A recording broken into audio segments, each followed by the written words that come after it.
गिनती की लगातार संख्याओं के घनों का योग जो रूट के अंदर हो उसे ज्ञात करने के लिए आज हम सभी एक ट्रिक के माध्यम से सीखेंगे। जैसा कि यहाँ पर प्रश्न दिए गए हैं,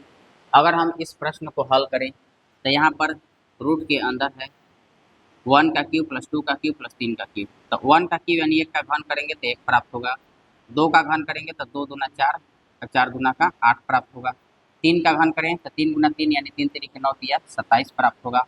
और यह जब जिसे इसे हम हल करेंगे तो रूट के अंदर 27 8 35 और एक 36 प्राप्त होगा और इस 36 का वर्गमूल जो है हमें 6 प्राप्त होगा। इस प्रकार से ये लॉन्ग प्रोसेस होता है, तो इसे हम लोग शॉर्ट मेथड से ट्रिक के माध्यम से सीखेंगे। जैसा कि इसमें दिया गया है 3 तक की संख्याएं, तो जितनी तक की संख्याएं दिया जाता है उसमें एक बढ़ा करके हम लोग लिख देते हैं, यानी कि 3 का गुना 4 के साथ कर दिया और इसके बटा में हो जाता है 2। अब हम लोग इस 4 को 2 एकम 2 2 से 2 गुना के 4 बार में काट दिए, तो ये 3 गुना 2 किए तो हमें 3 गुना 6 प्राप्त हो गया, जो यहाँ भी 6 और यहाँ भी 6 सेम हो गया।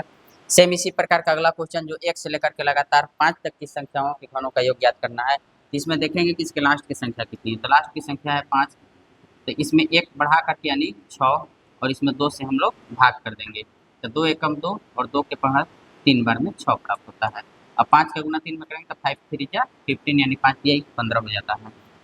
इस प्रकार 1 से लेकर के 5 तक के संख्याओं के घनों का योग जो रूट के अंदर है उसका आंसर 15 प्राप्त होता है। सेम इसी प्रकार का क्वेश्चन जो 1 से लेकर के 15 तक की संख्याएं दी गई हैं, इसका घनों का योग हमें ज्ञात करने के लिए जो रूट के अंदर हो, तो इसकी लास्ट की संख्या 15, इसमें 1 हम लोग आगे बढ़ा देंगे तो हो जाएगा 16 और इसके बटा में 2। अब इस 2 से हम लोग 16 को काट देंगे तो 2 एकम 2 2 अठे 16। अब 15 का गुना जब 8 में करेंगे तो 15 अठे 120 यानी 120 प्राप्त हो जाएगा।